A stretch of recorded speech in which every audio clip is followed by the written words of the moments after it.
নবীজি জানিয়ে দিয়েছেন।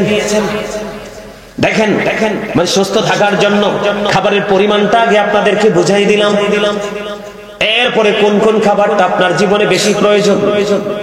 আল্লাহ মানুষকে অসুখ যেমন দেয়, এটার ঔষধও কিন্তু দিয়েছে, ঠিক কিনা বলেন? রোগ যেমন দিয়েছে, ঔষধও দিয়েছে।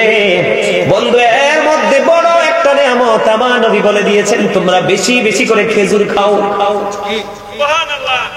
জমজমের পানি খাও, এটা বড় একটা নিয়ামত। তোমরা জমজমের পানি খাও, বেশি বেশি করে খেজুর খাও, জৈতুনের তেল ম্যাসেজ করো, তোমার শরীরে ম্যাসেজ করো, অথবা তুমি খাও। নবীজি বলেছেন বেশি বেশি করে তুমি মধু খাও। মায়েশা সিদ্দিকা রাদিয়াল্লাহু তাআলা আনহা থেকে হাদিসখানা বর্ণিত, আপনার আমার প্রাণের নবী তিনি বলে দিয়েছেন, বন্ধু, কোন মানুষ যদি প্রত্যেকদিন ঘুমানোর আগে সব খাবার শেষ, এটা খাওয়ার পরে আর কোনো খাওয়া খাবেন না, সব খাবার শেষ, খাবার খাওয়ার পরে যদি 3 আঙ্গুলের এক চিমটিতে যতটুকু কালিজিরা ওঠে, ওইটুকু কালিজিরা আপনি খেয়ে ফেলবেন, মাসে বেশি না 31 দিনের মধ্যে মাত্র 2 থেকে 3 দিন। সকালবেলা যদি খালি পেটে ওঠে, আপনি যদি 1 ফোঁটা 2 ফোঁটা 3 ফোঁটা মধু যদি আপনি খেতে পারেন, আল্লাহর হাবিব সরকারে মদিনা তিনি বলে দিয়েছেন, তোমাকে কোনোদিন বড় কোন রোগ তোমাকে আক্রমণ করবে না। জোরে জোরে বলেন না সুবহানাল্লাহ, আর জোরে সুবহানাল্লাহ। খেজুর বেশি বেশি করে খাবেন, জমজমের পানি বেশি বেশি করে খাবেন, জৈতুনের তেল খাবেন, বন্ধু মধু খাবেন, কালিজিরা খাবেন, আপনার জীবন সুস্থ হয়ে যাবে। তবে গোশত মিট খাওয়ার ক্ষেত্রে কিন্তু একটা কন্ডিশন নবীজি দিয়েছে, তোমরা বেশি বেশি করে দুধ পান করো। কি করো? ছাগল হালাল ছাগলের দুধ পান করো, গরুর দুধ পান করো, উটনির দুধ পান করো, কিন্তু গোশতটা বেশি খেও না। নবীজি বলেছেন দুধের মধ্যে শারীরিক উপাদান এত বেশি রয়েছে, কারণ গবাদি পশু যখন মাঠে নেমে যায়, কত ধরনের বন্ধু ঘাস তরুলতা তারা ভক্ষণ করে। হাদিস শরীফের মধ্যে এসেছে, ওইগুলো থেকে দুধ উৎপাদিত হয়। গাভীর বাটি, উটনির বাটি দুধ চলে আসে, ছাগলের বাটি দুধ চলে আসে। এই জন্য নবীজি বলেছেন, তোমরা গোশত কম কম খাও, দুধ বেশি বেশি করে খাও। তবে দুধ যে খাবেন আবার আন্তাজে খাইলে হবে না। যাদের লিভারটা স্লো, উইক, পাওয়ারলেস লিভার, আপনার এই জায়গাটা কিন্তু আপনার বড় গুরুত্বপূর্ণ। মনু মুর্দারে মোর দিকে তাকাও, হাসবা বাইর যাইয়া, এখন না। লিভার বুঝুনি, কোন শক্ত খাবার খাবা না, দাঁত দিয়ে চাল্লা এটাকে ফিনিশ করার জন্য এটাকে ভালো করে চিবিয়ে তুমি কি করবা, ভিতরের দিকে প্রবেশ করবা।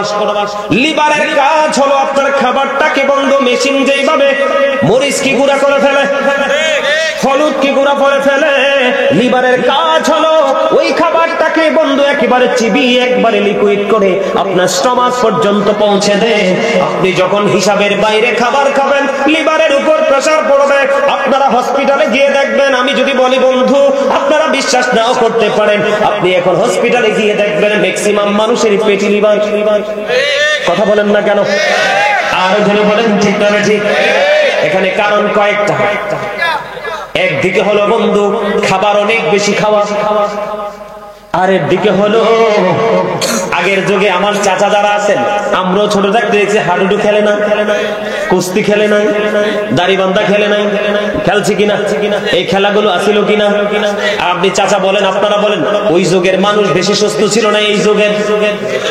ওই যুগের মানুষ, তার কারণ হলো এখন মুরব্বীরা কোনো কথা বললে, এখনকার যুগের বেয়াদব বাচ্চারা মুরব্বীদের কথা শোনে না। মুরব্বীরা কোনো কিছু বললে তাদেরকে 100% কন্টিনিউয়াসলি ইগনোর করে কি করে না? আমি এদেরকে বেয়াদব ছাড়া কিছুই বলতে পারি না। আমি যদি বলি, ও তোমরা যারা মুরব্বীদেরকে ওভারটেক করতেছো, তোমরা যুবক, আমি আজকে অনলাইনে আলোচনা করতেছি, মিডিয়ার মাধ্যমে গোটা পৃথিবী দেখবে। আমি আজকে আপনাদেরকে বলি, আগের যুগের মানুষগুলো যদিও শিক্ষাগত যোগ্যতা কম ছিল, কিন্তু তাদের বিবেক ছিল অত্যন্ত স্ট্রং। আল্লাহর হাবিব বলেছে, আমার দিকে তাকান, খাবার খাইয়া সঙ্গে সঙ্গে শুয়ে যাবেন না, খাবার খাইয়া সঙ্গে সঙ্গে শোয়া যাবে না, কমপক্ষে 40 কদম হাঁটবেন, যদি পারেন একটু খেলাধুলা করবেন, কি করবেন? যদি পারেন একটু খেলাধুলা করবেন, হাঁটাহাঁটি করবেন, একটু এক্সারসাইজ করবেন সুস্থতার জন্য। বন্ধু, সুস্থতার জন্য হাঁটাহাঁটি, দৌড়াদৌড়ি, খেলাধুলার বিকল্প নেই। তবে খেলাধুলাতে জুয়া ঢুকানো যাবে না। এখনকার খেলায় তো জুয়া ঢুকে কি ঢুকে না? আরো জোরে, ঢুকে কি ঢুকে না? বিপিএল খেলে কোন দেশে, আইপিএল খেলে কোন দেশে, বাংলাদেশে কোবাকুবি করে মারে, আছে না নাই? আর মরে কি নিয়ে? জুয়া খেলা নিয়ে। তুমি সুস্থ থাকতে হলে এই খেলা খেলতে হবে, ওইটা না। আল্লাহ বলেছেন ইন্নামাল খামরু ওয়াল মাইসির ওয়াল আনসাব ওয়াল আজলামু রিজসুম মিন আমালিশ শাইতান। আল্লাহ বলেছেন মদ, জুয়া, মূর্তি, ভাগ্য গণনা, ঘৃণ্য বস্তু শয়তানের কাজ। কার কাজ? এখন শয়তান আপনার আমার বন্ধু না শত্রু? Satan is the eternal enemy of the believers. শয়তান ইমানদারদের প্রকাশ্য শত্রু। তবে 100% মুমিন এবং মুমিনা যারা, তাদের জন্য নবীজি আল্লাহ মেসেজ দিয়েছে ইন্না কাইদা শাইতানি কানা দাঈফা। আল্লাহ বলেছেন শয়তান ডিসিপশন ইজ ভেরি উইক। শয়তানের ধোঁকা মুমিনের জন্য একেবারে দুর্বল। হাজার চেষ্টা করেও মুমিনকে আটকাতে পারে না। নবীজি বলেছেন সুস্থ থাকার জন্য হাঁটাহাঁটির কোনো বিকল্প নেই। তুমি কুস্তি খেলো, শারীরিক এক্সারসাইজ হবে। 100 মিটারের দৌড় খেলা দাও, জাম দাও, লাফ দাও, ঠিক কিনা বলেন? এরকম খেলাধুলা করেন, বেশি বেশি করে হাঁটেন। হযরত আবু হুরায়রা রাদিয়াল্লাহু তাআলা আনহু বলেছেন আমি পৃথিবীতে আমার জীবদ্দশায় অনেক মানুষকে হাঁটতে দেখেছি, আমার নবীর মতো এত কুইকলি, এত দ্রুত হাঁটতে আমি কাউকেই দেখি না। নবীজি আপনাকে আমাকে ট্রেনিং করাচ্ছে। কি করছে? ট্রেনিং করাচ্ছে। খাবার খাওয়ার পরে শোয়া যাবে না, আন্তাজে খাবার খাওয়া যাবে না, বেশি বেশি করে গোশত খাওয়া যাবে না। অভ্যাস যদি করতে পারেন বেশি বেশি করে দুধ খাবেন, তবে পাতলা করে, ঘন না। কালো জিরা কিভাবে খাবেন মনে থাকবে তো? কথা বলে না। রাতে ঘুমানোর সময়, শোয়ার সময়, আর সকালবেলা খালি পেটে মধু। এখনকার বাজারে যে বন্ধু মধু বেচে, কৃত্রিম পদ্ধতিতে মধু তৈরি করে, এই মধু নয়। ওই মধুটা হতে হবে বাসা থেকে ভাঙা মধু। কারণ ওই মৌমাছি যখন, আপনারা গুনগুন শব্দ শোনেন কিনা? মৌমাছি যে যায় গুনগুন শব্দ, এটা মূলত গুনগুন শব্দ নয়, এটা হলো নবীর প্রেমের দুরূদ। নবীর দুরূদ পড়তে পড়তে মৌমাছি মধু আহরণ করে মৌচাকে জমা করে। এই কারণে ওই মধুর পাওয়ার এত বেশি। যদি মাসে 3 দিন, কমপক্ষে কয় দিন? 1 মাসের মধ্যে 3 দিন যদি তুমি সকালবেলা খালি পেটে 1-2 ফোঁটা মধু তুমি খাইতে পারো, আল্লাহর হাবিব বলেছে তোমার বড় ধরনের কোনো রোগ হবে না। তাহলে এই শিক্ষাটা আমাদের দরকার আছে না নাই? আপনারা কি বিরক্ত হন? আরো জোরে বলেন। যদি বিরক্ত হন থেমে যাব। দরকার আছে না? এটা আসেনি? এবার আমার দিকে তাকান বন্ধু, এদিকে তাকান। আপনারা যারা এখানে বুঝের মানুষ আছেন, মানে যার আলোচনা শোনার খুবই আগ্রহ আছে, আপনারা এখান থেকে ওই 2 জন একটু কষ্ট করে কর্নারে গিয়ে বসেন, বাচ্চাগুলোকে 2 দিকে দিয়ে। বার করার দরকার নাই, বের করার দরকার নাই। এটা একটা মানে অসুন্দর হবে। ওদেরও তো জানার দরকার আছে, ওরা তো বোঝে না, ছোট মানুষ। আপনারা ওদের মাঝখানে যে কোনো একজন বুঝের মানুষ বসেন, তাইলেই আপনার বাচ্চাদের কথাবার্তা কি হয়ে যাবে।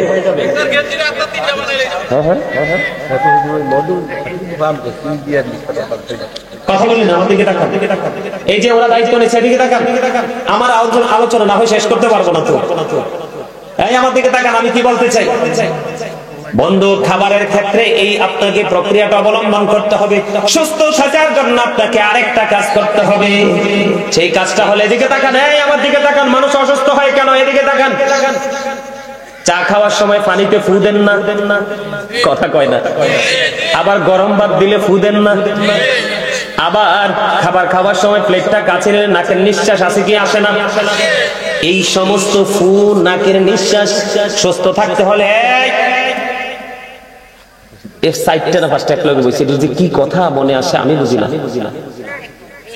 চিকনটা বেশি কথা কয়। এই চিকনানি, তোমার কি সমস্যা আমারে বলো। এই মেয়ে, আপনি দাঁড়াইছেন কেন? এটা আমার পার্সোনাল ম্যাটার। আর কথা বললো না ভাই, প্লিজ কথা বললো না। আমি তো আলোচনা তোমাদের জন্য করছি, এগুলো তো আমি জানি, আমি তোমাদেরকে বলার দরকার আছে? আমি তো তোমাদেরকে বলার জন্য এখানে এসেছি, কারণ আল্লাহ রাব্বুল আলামিন আমাকে একটা দায়িত্ব দিয়েছে। কি দিয়েছে? আল্লাহ বলেছেন ইয়া আইয়ুহাল্লাযীনা আমানু কু আনফুসাকুম ওয়া আহলিকুম নার। আল্লাহ বলেছেন O believers, save yourself and your families from the fire. Allah বলেছে ইমানদারকে তুমি জাহান্নাম থেকে বাঁচো এবং তোমার পরিবারকেও বাঁচো। এখন তোমাদের কি বাঁচার দরকার আছে না? এখানে তো দুই ধরনের মেসেজ, দুইটাই পজিটিভ, একটাও কিন্তু নেগেটিভ না। না সত্যি ভালো লাগে আপনাদের কাছে? আপনারা যদি ভালো লাগে না বলেন আমি এখনই ছেড়ে দিব। আমি মনে করি এটা এই প্রজন্মের মানুষের জন্য বেশি প্রয়োজন। খাবার দিকে তাকান, আমার দিকে ফলো করেন। নাকের নিঃশ্বাস খাবারে পড়া যাবে না, ইচ্ছে করে ফু দেওয়া যাবে না, কারণ নিঃশ্বাসটা যখন আসে, আপনারা বাংলা ভাষা মোস বলেন, মোস, আমরা বলি কিতাবের ভাষায় গফ। কি আজকে আমি আপনাদেরকে বলি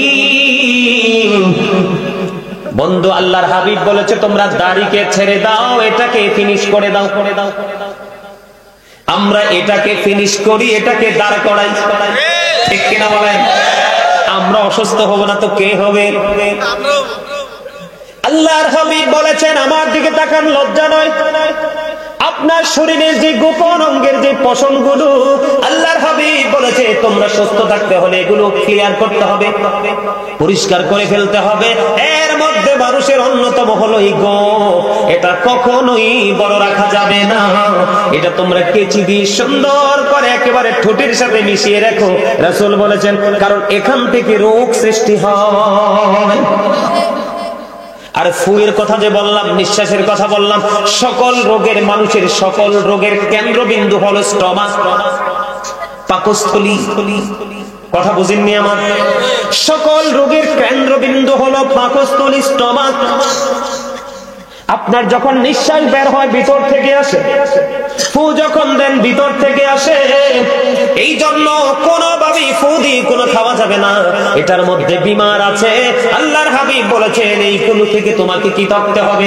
দূরে দূরে বন্ধ থাকতে হবে। বগলের নিচে পশম আসেনি, কথা বলে না, এগুলোকে বড় করা যাবে না, এগুলো ক্লিয়ার করতে হবে। এমনি করে করে বন্ধু এই কাজগুলো আমাদেরকে করতে হবে। বলে দিতে চাই এখানে দুইটা নিয়ামত আমি বলেছি, দুনিয়ার সুস্থতা এবং আখিরাতের সুস্থতা দুইটাই মিলবে।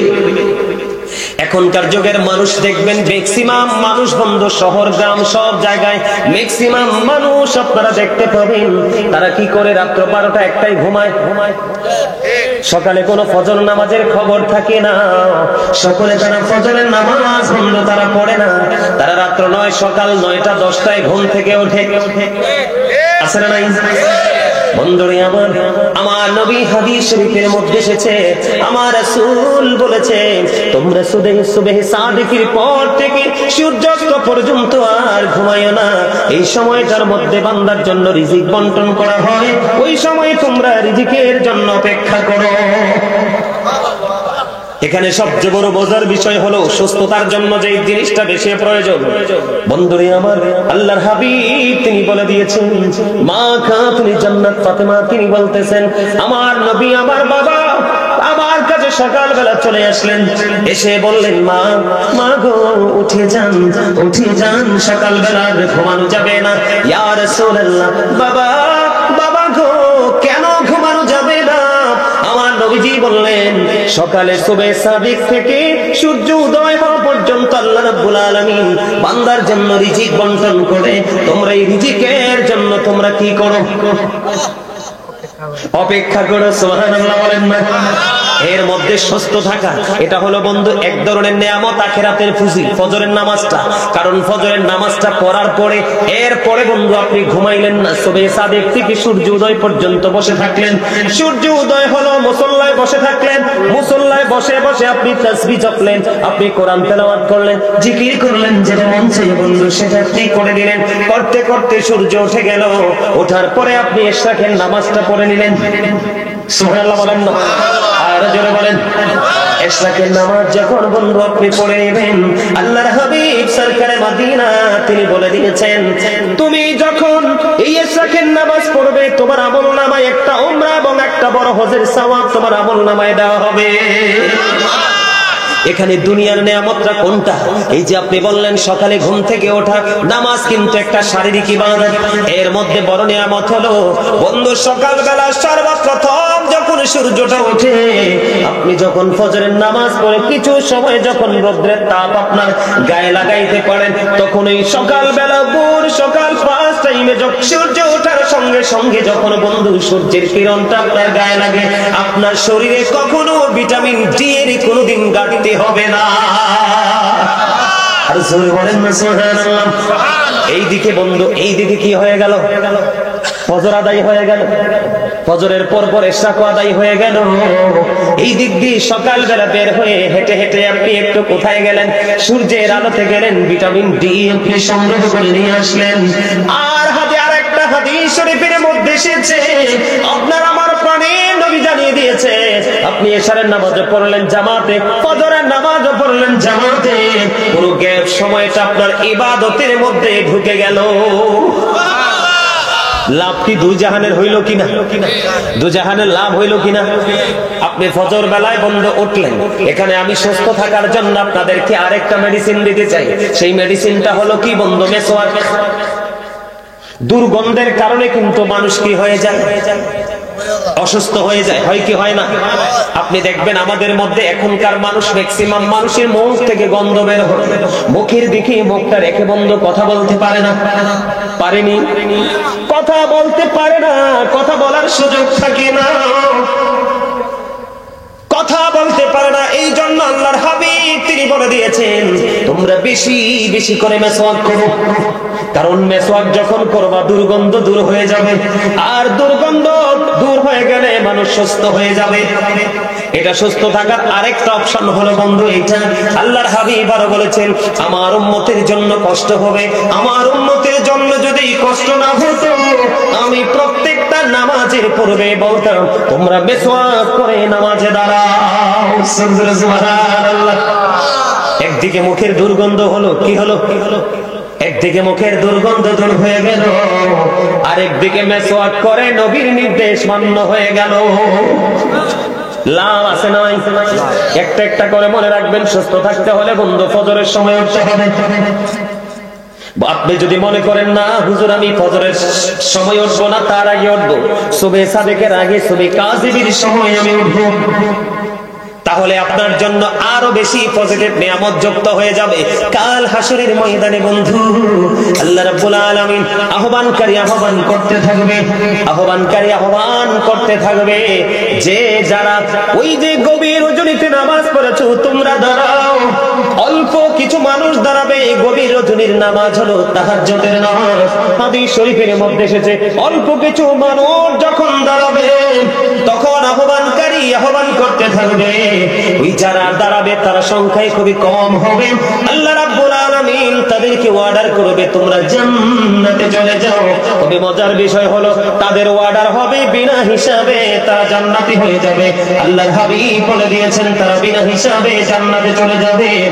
আর যারা দাঁড়াইতে পারেনি, বন্ধু হাত তুলতে পারেনি, তারা হিসাবের জন্য প্রস্তুতি নিবে।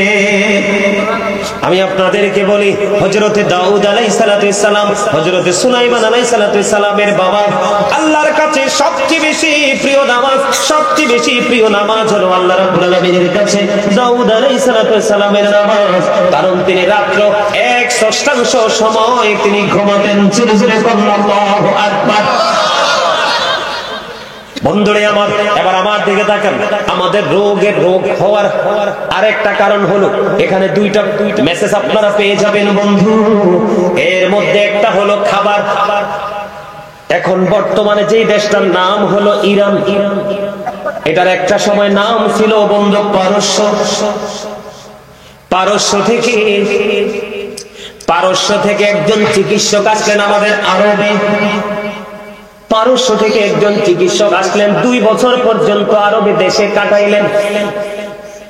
2 বছর কাটানোর পরে তিনি আরবে কোনো অসুস্থ রোগী পাননি। অসুস্থ রোগী না পাওয়ার কারণে 2 বছর শেষে তিনি প্রাণের নবীর কাছে চলে গেলেন। ইয়া রাসূলুল্লাহ, ইয়া হাবিবাল্লাহ নবী, নবী গো আমি আপনার এই দেশে 2টা বছর কাটিয়েছি, একটা অসুস্থ মানুষ আমি খুঁজে পাইনি। আপনার এই দেশের মানুষ সুস্থ থাকার কারণ কি? এটার পিছনে জাদুটা কি, নেয়ামতটা কি? এই কথা বলতে দিই। এবার আমার নবীজি বললেন, আমার দেশের মানুষ সুস্থ থাকার কারণ হলো, আমার দেশের মানুষ সুস্থ থাকার কারণ হলো তার এই পেটটাকে 3 ভাগে ভাগ করে। সুবহানাল্লাহ বলেন না? কয় ভাগে ভাগ করে? 3টি ভাগে ভাগ করে। একটি ভাগ দিয়ে খাবার দিয়ে ফিল আপ করে, আরেকটা ভাগ পানি দিয়ে ফিল আপ করে, আরেকটা ভাগ 100% খালি রাখে। তার মানে হলো অতিরিক্ত পেটে খিদা না লাগা পর্যন্ত তারা খাবার খেতে বসে না। আবার খাবার খেতে বসার পরে পেটটা ভরে যাওয়ার আগেই তারা খাবারটা ছেড়ে দেয়। জোরে জোরে সুবহানাল্লাহ।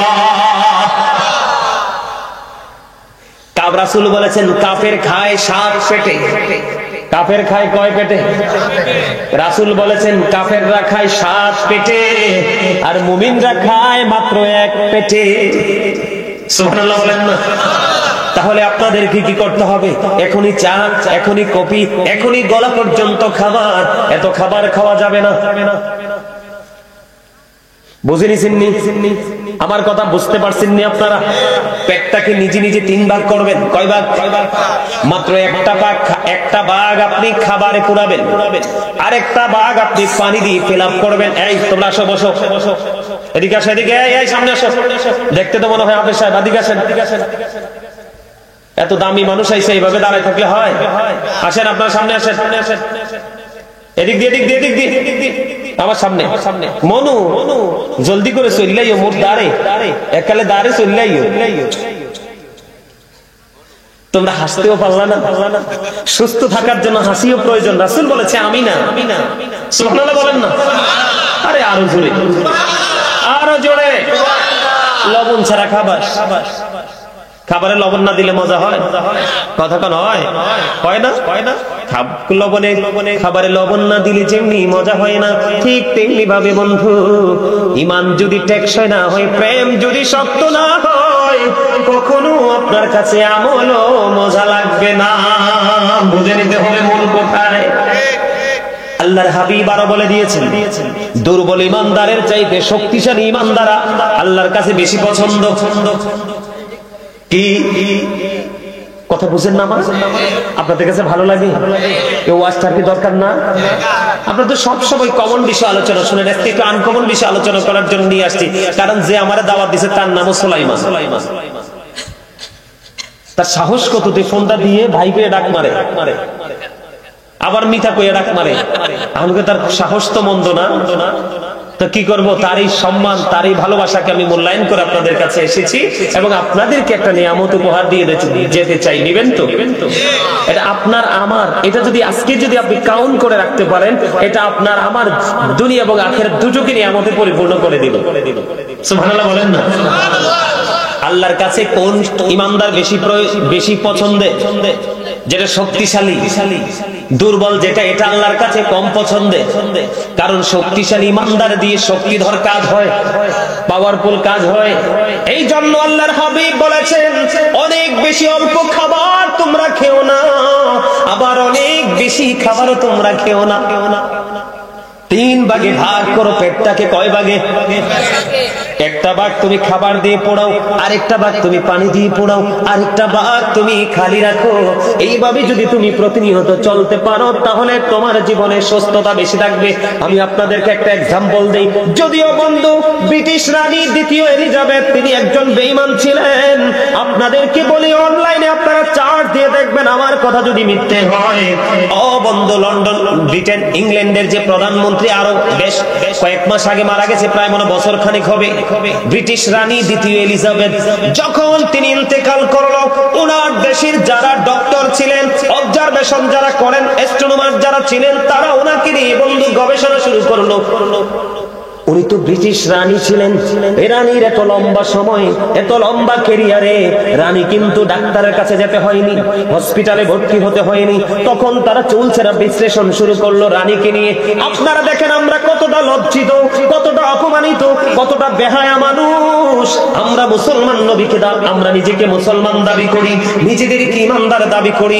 আসলে ইমানের ছাটাফোটা কতটুকু আছে আমি জানি না বন্ধু। আমরা মুসলমান হয়ে, নবীর উম্মত হয়ে সেটা আমরা পালন করতে পারি না, অথচ বেঈমান কাফেরেরা সেটা বন্ধ ফলো করছে। ব্রিটিশ রানীর জীবন বৃত্তান্ত যখন তারা ঘাটা শুরু করলো, ঘাটতে ঘাটতে ঘাটতে ঘাটতে খুঁজতে খুঁজতে পেয়ে গেল ব্রিটিশ রানীর জীবনে অতিরিক্ত কোনো কর্ম ছিল না। একটা কর্ম ছিল, যেটা আমি বলেছি আমার নবীর শিক্ষা। সুবহানাল্লাহ কন্যা কি একটা শিক্ষা। রানী নাকি কি করতো জানেননি? খাবার নিয়ে যখন বসতো, পুষ্টিকর খাবার খাইতো। তিনি দিনে 3 বার 4 বারও তিনি খাবার খাইতো। তিনি 3 বার 4 বারও বন্ধু তিনি খাবার খেতেন। অল্প অল্প করে তিনি খাবার খেতেন। পেটে খিদা লাগছে, একটু খেয়েছে, পানি খেয়ে চলে গেছে। আবার যখন খিদা লাগতো তিনি আবার এসে খাবারে বসতেন, একটুখানি খাবার খেয়ে তিনি পানি খেয়ে আবার চলে যেতেন। এমনি করে করে তিনি তোনার জীবনটাকে শারীরিক এক্সারসাইজ, মানসিক ভাবে স্যাটিসফাই ছিলেন বন্ধু। এই কারণে রানী লম্বা সময় বন্ধু, এই রিসেন্ট ঘটনা আপনারা যুবক যারা, তোমাদেরকে বলছি অনলাইন ঘাটবা, আমি যদি মিথ্যা বলে থাকি। তারা তখন ঘাটার পরে দেখলেন রানীর জীবনে স্পেসিফিক কোন সাধনা ছিল না, কোন রেয়াজত ছিল না, একটা মাত্র রেয়াজত নবীর শিক্ষা। সুবহানাল্লাহ বলেন না, আরো জোরে বলেন। বন্ধু আমি বলি না যে চিরজীবন বেঁচে থাকবো বন্ধু, যখন আপনার সময় হবে তখনই চলে যেতে হবে। কিন্তু যেটুকু সময় আমি পৃথিবীর বুকে বিচরণ করব, আমি যেন সুস্থ অবস্থায় থাকতে পারি, আমি যেন কারো বোঝা না হই। বন্ধুরে আমার, এবার আমার দিকে তাকান। পানির মধ্যে সবচেয়ে উত্তম পানি হলো জমজমের পানি। কিসের পানি? জমজমের সব পানি বৈশা খাই, জমজমের পানি কিন্তু দাঁড়াই খাইতে হয়। আল্লাহর হাবিব তিনি জানিয়ে দিয়েছেন, রে যুবক,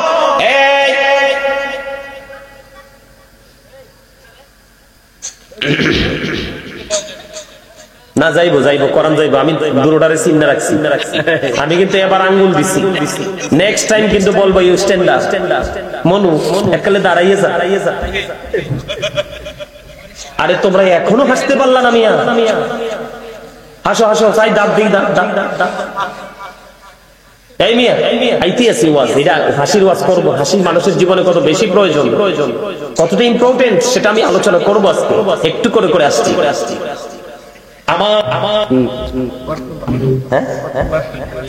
মনু এইয়া তো সারা জীবনে শুনছেন, এই আগে কেউ জানি কি কন তেই আমার পাগল করতেছে। কারবালার ওয়াজ করতাম।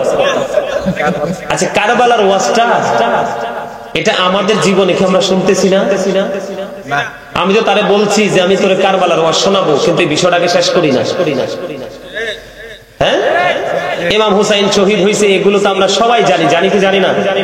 কিন্তু তারপরও আমাদের এই যে আমাদের মধ্যে একটা নতুন একটা অনুভূতি চলে আসে। আসে কি আসে না? আসে। শহাদায়ে কারবালা আমাদের এখান থেকে আমরা অনেক কিছু অর্জন করতে পারি, ইমানি চেতনাকে বৃদ্ধি করতে পারি। আমি সেই জায়গাটা নিয়ে আলোচনা আপনাদের কাছে করব। তবে আমি মনে করি এই জিনিসটা বেশি প্রয়োজন। আরে মিয়া, হসপিটালে গেলে সিট পাওয়া যায় না, ডাক্তার পর্যন্ত টায়ার্ড ফিল করে রোগী দেখতে দেখতে। এত রোগ আসে কোত্থেকে? এটার জন্য দায়ী আমরা নিজে। কি লাভ হবে আমি অন্যজনকে দোষে, সব পেয়েছি আমি আমার আপন কর্ম দোষে। কাউকে দোষ দিয়ে কোনো লাভ? আপনার আমার কর্ম ভালো, ঠিক কিনা? এবার আসেন বন্ধু, আমার নবীজি বলেছেন সুস্থ থাকতে হলে তোমাকে হাসি খুশি থাকতে হবে, ফ্রি থাকতে হবে, মানুষের সাথে মিষ্টি আলাপ করার একটা অভ্যাস সমাজের মধ্যে একটা প্রচলন তোমরা বাড়াইতে হবে। এখনকার মানুষ কি কেউ কারো বাড়িতে যায়? আমি যখন ছোট ছিলাম বন্ধু, আমাদের গ্রামটা খুবই ছোট। নামাজ ছাড়া, ক্লাস ছাড়া, পড়া ছাড়া বাকি সময় ওই বাড়ি ওই বাড়ি ওই বাড়ি, এইজন ওইজনের সাথে গল্প করতে করতে সময় যাইত। কিন্তু এখনকার ছেলেরা কি গল্প করে? এখনকার ছেলেরা এটা করে। কোনটা? আপনারা এটাকে বলেন মোবাইল, আমি বলি সর্বশ্রেষ্ঠ বিষাক্ত সাপ। বন্ধু, পৃথিবীর সাপের বিষ আপনি ওঝা দিয়ে, ডাক্তার দিয়ে বন্ধু ধ্বংস করতে পারবেন। এই সাপের বিষ এমন ভাবে সমাজে ছড়িয়েছে, এই সাপের বিষ থেকে বাঁচার কোনো উপায় নাই। একটা ছেলের মাথা ঠিক নাই, একটা ছেলের জবান ঠিক নাই, একটা ছেলের চোখ ঠিক নাই, একটা ছেলের কান ঠিক নাই, একটা ছেলের হাত ঠিক নাই, একটা ছেলের পা ঠিক নাই, সবগুলো ব্যাঠিক হইতে হইতে হইতে হইতে তার হৃদয় পর্যন্ত ব্যাঠিক হয়ে গেছে। তার হৃদয় শুধু কালো কালো চিহ্ন দেখা যায়।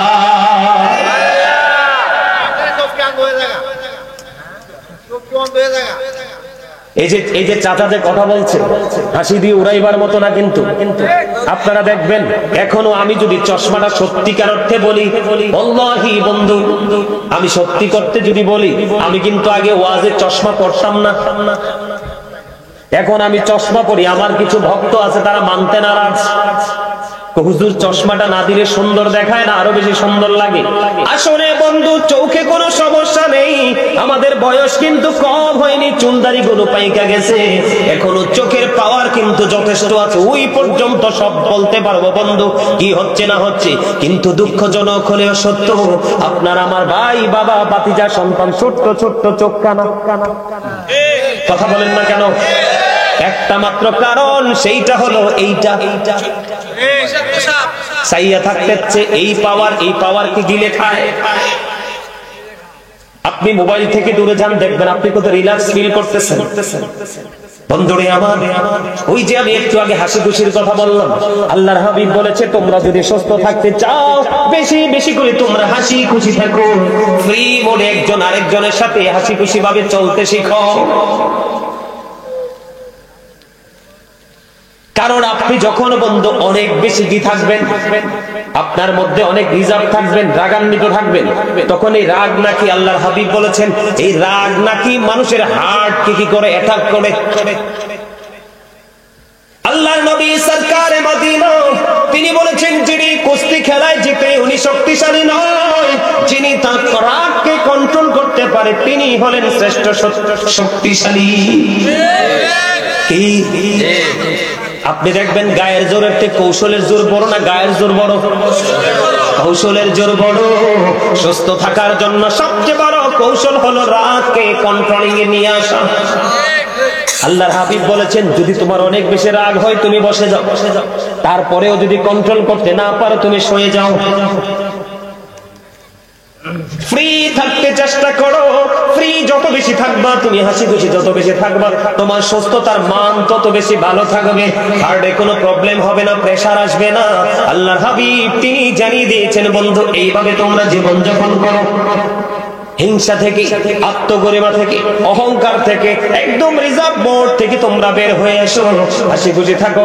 দেখবেন হাসি খুশি যেই মানুষ থাকে তার সবকিছু ভালো। যেই মানুষটা একটু গোমরা থাকে, একটু ভার দেখবেন তার চারপাশ ভার হয়ে যায়। আমি আপনাদেরকে এই বিষয়টা শেষ করে দেই বন্ধু, সুস্থ থাকতে হলে আরেকটা কাজ আপনাকে আমাকে বেশি করতে হবে। শুরু যেমনি করেছি ফজরের নামাজ দিয়ে, তেমনি ভাবে আপনাকে আমাকে আরেকটা অভ্যাস করতে হবে, যে নামাজটা হলো সালাতুল ইশারের নামাজ। আল্লাহ রাসূল কি করতেন? আল্লাহ রাসূল মাগরিবের পরে খাবার খেয়ে ফেলতেন, এশার নামাজ পড়ার পরেই তিনি বিছানায় চলে যেতেন। বন্ধুরে আমার, তাড়াতাড়ি ঘুম, রাত্রি জেগে থেকে আপনি পড়াশোনা করেন বা যাই করেন এটা মোটেও কিন্তু বন্ধু শোভনীয় নয়। আপনি রাতে তাড়াতাড়ি ঘুমাবেন, সকালে তাড়াতাড়ি উঠবেন, এটা আপনার সুস্থতার জন্য অনেক বেশি গুরুত্বপূর্ণ ব্যাপার। আরেকটা বিষয় হলো হাদিস শরীফের মধ্যে এসেছে আমার নবীর মতো এত মিষ্টি, আমার নবীর মতো তো হাস্যোজ্জ্বল চেহারা হাদিসের রাবী বলেছেন আমি আর কাউকে দেখতে পাইনি। এখন আপনারা সবাই হাসি খুশি থাকবেন কিনা? আপনি যদি সুস্থ থাকতে চান, নবীজি বলেছেন বন্ধনে আমার সামাজিক বন্ধনে আবদ্ধ হতে হবে। আর এই সামাজিক বন্ধনে আবদ্ধ হতে হলে আপনাকে একটা কাজ করতে হবে, পরিচিত হোক অপরিচিত হোক মুসলমানকে দেখা মাত্র সালাম দিয়ে দিবেন। কোন মানুষ মারা গেলে তারা জানাজায় অংশগ্রহণ করবেন। কেউ যদি বিপদে পড়ে তাকে বিপদ থেকে উদ্ধার করার জন্য যাবেন। কেউ যদি অসুস্থ হয় তার সেবা করে নেবেন। রাজি আছেননি? আরো জোরে বলেন। তখনই দেখবেন সামাজিক একটা বন্ধন তৈরি হবে, আপনার আমার মধ্যে আলাদা হাস্যোজ্জ্বল একটা পরিস্থিতি তৈরি হয়ে যাবে। এটা মানুষের জীবনে সুস্থ থাকার জন্য গুরুত্বপূর্ণ একটা ভূমিকা রাখে। জোরে কন্যা সুবহানাল্লাহ। এই কাজগুলো করবো কিনা? রাতে তাড়াতাড়ি ঘুমাবো, সকালে তাড়াতাড়ি উঠবো, ফজর পড়বো, বন্ধু মেসওয়াক করবো, হিংসা বিদ্বেষ থেকে দূরে থাকবো, বন্ধু সীমিত পরিমাণ খাবার খাবো, হাঁটাহাঁটি বেশি করে করবো, পাশাপাশি 5 ওয়াক্ত নামাজ আমরা সঠিকভাবে পড়বো।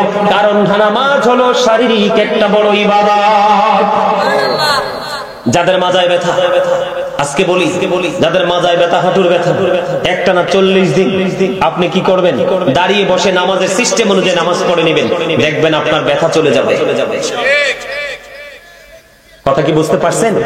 হাঁটাহাঁটি করতে ভুলে যাবেন না, মনে থাকবে তো? কথা বলেন, যা মনে থাকবে। এবার আসেন, এই পাগলা আমাকে বলতেছে একটু কারবালা নিয়ে ওয়াজ করতাম। সম্মানিত উপস্থিতি, বাবা যারা হয়েছেন, বাবাকে আমি বলছি, মা যারা হয়েছেন চান্দি নম্বরপুর পনসাই গ্রামের আমার মা,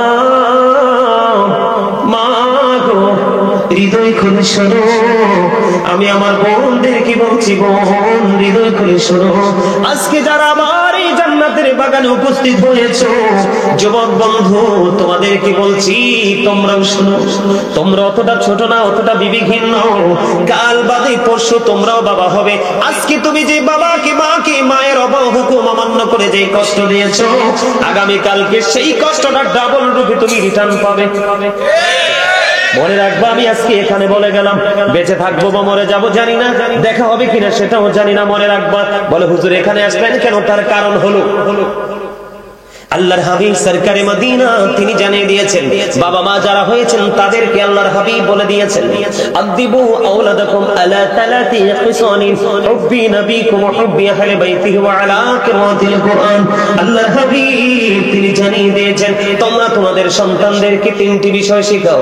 এখন 3টির মধ্যে ফার্স্ট কোনটা? হুব্বি নবীকুম, teach the love of the prophet, নবীর ভালোবাসা শেখাও। ওয়া হুব্বি আহলি বাইতিহি, টিচ ফেভারি লাভ, নবীর পরিবারের ভালোবাসা শেখাও, নবীর আহলে বাইতের ভালোবাসা শেখাও। ওয়া আলা কিরাতিল কুরআন, আল্লাহ রাব্বুল আলামিন বলেছেন, learn to recite the holy Quran. বন্ধু আমি প্রতিদিন চেষ্টা করি, আমি যদি বলি I recite the holy Quran everyday in the morning and evening, আমি প্রত্যেকদিন কোরআন তেলাওয়াত করার চেষ্টা করি, হয় নিখুঁত কোরআন শরীফ, না হয় কিতাবের মাধ্যমে। কারণ এই কোরআন হলো আপনার আমার জন্য ল। সুবহানাল্লাহ বলবেন না? আজকে আমি তোমাদেরকে বলি, তোমরা যে চুল কেটেছো ইহুদির স্টাইলে, আজকে তোমরা যে তোমাদের জান্নাতের বাগানে এসেছো, তোমাদের ধর্মীয় সংস্কৃতির একটা গুরুত্বপূর্ণ জায়গা, এখানে এসেছো মেহমান হয়ে আসতে পারোনি। তার কারণ তোমরা 24 ঘন্টা 24 আওয়ার্স তোমরা কি করো? ইহুদিদের সংস্কৃতিকে তোমরা লালন করো। এই জন্য বন্ধু তোমাদের মধ্যে গাদ্দিটা, আমি তোমাদেরকে বলবো অবিনীত ভাবে, তুমি সারাদিন ঘুরো, যেখানে মন চাই সেখানে যাও, বন্ধু, কিন্তু মসজিদে যখন যাবে তুমি নামাজি হয়ে যাইও। মাহফিলে যখন আসবা তুমি জান্নাতের মেহমান হয়ে আসো। এই যে ছেলেটাকে দেখো, ওরে আমি কত বছর এখানে পাইছিলাম, কত সুন্দর পাঞ্জাবি পড়েছে, কত সুন্দর টুপি দিয়েছে। আজকে প্রত্যেকটা ছেলে যদি এত সুন্দর করে টুপি পড়তাম, তোমার চাইতে সে একটু বেশি দামি হয়ে গেছে। কেন জানোনি? টুপি পরা সুন্নাত। টুপি পরা কি? লম্বা জামা পরা সুন্নাত। সে পাঞ্জাবি পরেছে, অতিরিক্ত একটা সুন্নাত আমল করে ফেলেছে। টুপি পরেছে, সে অতিরিক্ত একটা সুন্নাত আমল করে ফেলেছে। আল্লাহর হাবিব জানিয়ে দিয়েছে, ক্লান্তি লাগবে কোন মানুষ যদি একটা সুন্নাতকে জিন্দা করে যদি সে মৃত্যুবরণ করতে পারে, আল্লাহ রাব্বুল আলামিন খুশি হয়ে কাল হাসরের দিন তাকে 100 শহীদের মর্যাদা দিয়ে জান্নাতে ঢুকাবে। এগুলো জানবেন কোত্থেকে? আলেমদের সাথে সম্পর্ক থাকলে। এগুলো শিখবেন কোত্থেকে? আলেমদের থেকে। আলেমদের সাথে সম্পর্ক রাখলে। অসুস্থ হলে ডাক্তার লাগে, বাড়ি বানাইলে ইঞ্জিনিয়ার লাগে, সন্তানকে শিক্ষিত করতে হলে টিচার লাগে, লাগে কি লাগে না? এমনি করে বন্ধু আপনি দুনিয়া এবং আখিরাতকে বুঝতে হলে আপনার জীবনে আলেমের প্রয়োজন। একজন না একজন সত্যিকারের হক্কানি আলেম বেছে নেবেন। সব আলেমও কিন্তু বন্ধু হক নয়, কিছু কিছু আলেম দিয়ে জাহান্নাম উদ্বোধন করা হবে। আমাদের মতো দাড়িওয়ালা টুপিওয়ালা পাগড়িওয়ালা দেখলেই মনে করেন না যে উনি জান্নাতি। নন, উনি জান্নাতি নয়। আল্লাহর হাবিব বলে দিয়েছে সব আলেমের কথা বিশ্বাস করা যাবে না। পৃথিবী নবী অনেক আলেম তোমাদের মাঝে প্রকাশিত হবে। মনে রাখবা পৃথিবীর বুকে যে মেতর এবং মুসি দুইটা জাত, এগুলোকে কেউ বেশি ভালোবাসে না। আল্লাহর হাবিব বলে দিয়েছেন ওই মেতর এবং মুচি ওইগুলোর চাইতেও নিকৃষ্ট হবে পৃথিবীতে আলেমরা কিয়ামতের আগে। কারণ তারা নিজের স্বার্থের জন্য, সুবিধার জন্য মন গড়া কথা বলে বলে মানুষকে ধ্বংসের দিকে নিয়ে যাবে। আজকে বাংলাদেশের মধ্যে দেখেন বন্ধু, ফতুয়ার শেষ নাই। একজন দেয় ঠিক ফতুয়া আর বাকি 72 জন দেয় রং ফতুয়া। আমার কথা নয়, রাসূল বলেছেন। কে বলেছেন? আরো জোরে বলেন। বন্ধুরা আমার, এই জন্য আমি আপনাদেরকে বলি আমার নবীকে ভালোবাসতে হবে। সাহাবীর নামটা আমার মনে নাই বন্ধু, এই মুহূর্তে মনে নাই, কিন্তু মনে ছিল একজন সাহাবী, তিনি খেজুর বাগানে কাজ করতেছেন। কাজ করা অবস্থায় বন্ধু, নবীকে চেনার জন্য বলছি, কাজ করা অবস্থায় ওনাকে একজন এসে খবর জানিয়ে দিলেন, সম্ভবত ওনার সন্তান। এসে ডেকে ডেকে বললেন, নবী মুহাম্মদ পৃথিবী থেকে বিদায় হয়ে গেছে। আল্লাহর হাবিব পৃথিবী থেকে বিদায় হয়ে গেছে গো। এই কথাটা যখন শুনলেন, তিনি খেজুর বাগানে কাজ করতেছেন, যখন শুনলো প্রাণে নবী এই পৃথিবী থেকে বন্ধু চিরদিনের জন্য বিদায় হয়ে গেছে, তখন ওই সাহাবী মনে মনে চিন্তা করলো, আল্লাহ রাব্বুল আলামিনকে ডাক দিয়ে বললেন, আল্লাহ গো, আমার সরকার মদিনা উম্মতের কান্দারি নবী কামলেওয়ালা পৃথিবী থেকে চলে গেছে। যেই নবীকে আমি এই চক্ষু দিয়ে জীবনে আর দেখতে পাবো না, আমি আমার এই চোখের আলো থাকুক সেটা আমি চাই না। তুমি সঙ্গে সঙ্গে আমাকে অন্ধ করে দাও। আমি এই চোখ দিয়ে যদি আমার প্রাণের নবীকে দেখতে না পারি গো, আমি এই চোখ দিয়ে পৃথিবীর কোনো কিছু দেখতে চাই না। বন্ধু, ওই সাহাবীর সিনায় আমার নবীর এত বেশি গভীর প্রেম ছিল, সঙ্গে সঙ্গে তার চক্ষুগুলো বন্ধ হয়ে গেল, আর পৃথিবীর কোনো কিছু সে দেখতে পায় না। এরকম দোয়া কেউ করেনি, কিন্তু নবী চলে গেছে, নবীর বিরহ সে মানতে পারছে না, চোখ অন্ধ হয়ে যাওয়ার জন্য বলছে। চোখ অন্ধ হয়ে গেল। আমি আপনাদেরকে প্রেমটা বোঝানোর জন্য বলেছি বন্ধু।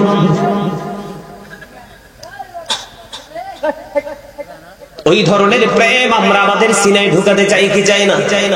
কথা বলেন। আপনি আমি কি চান? আপনারা কি আমার থেকে সেই সাজেশনটা নিবেন? এখনকার যুগের মানুষ কি বেশি সুস্থ না অসুস্থ? কথা বলেন না, আওয়াজ তুলে বলেন না সবাই। এখনকার মানুষ বেশি তো রোগা, সুস্থ মানুষ পাওয়া খুবই মুশকিল। গ্রামে পর্যন্ত গেলে দেখা যায় মহিলারা বন্ধু ডায়াবেটিস হয়ে গেছে, বিভিন্ন রোগে আক্রান্ত। আছে না নাই? আমার দিকে তাকান, আমি শুরু করতেছি বন্ধু। ওই যে বলেছি আপনার আমার প্রাণের নবী আমাদের জন্য সত্য নিয়ে এসেছে। قد جاءكم الرسول بالحق من ربكم فآمنوا خيرا لكم। আল্লাহ রাব্বুল আলামিন বলে দিয়েছেন, হাবিব, আল্লাহর প্রিয় হাবিব, আমাদের রাসূল আপনার আমার প্রাণের নবী আল্লাহর পক্ষ থেকে আমাদের কাছে সত্য নিয়ে এসেছেন। ফাআমিনু, সুতরাং তোমরা ঈমান আনো, খায়রাল লাকুম, তোমাদের জন্য কল্যাণ হবে। এই কল্যাণটা বন্ধু শুধু দুনিয়ায় নয়, এই কল্যাণটা বন্ধু আখিরাত পর্যন্ত চলে যাবে। জোরে জোরে বলুন না সুবহানাল্লাহ। আমি আপনাদেরকে আরেকটা কথা বলে, قد جاءكم من الله نور وكتاب مبين। আল্লাহর হাবিব আল্লাহর পক্ষ থেকে বন্ধু সুস্পষ্ট নূর হিসাবে এসেছে, ওয়া কিতাবুম মুবিন, সুস্পষ্ট কিতাব হিসাবে এসেছে। জোরে জোরে বলুন সুবহানাল্লাহ। তাহলে এই আল্লাহর হাবিবের জবান মোবারকের কথা মানার দরকার আছে না নাই? আরো জোরে বলেন। আমার দিকে তাকান, যদি থাকে সেটা, তাহলে আপনাদেরকে বলবো আমার আলোচনায়, মূল আলোচনায় ঢুকতেছি, হৃদয় খুলে শুনতে থাকবেন বন্ধু। আমি আপনার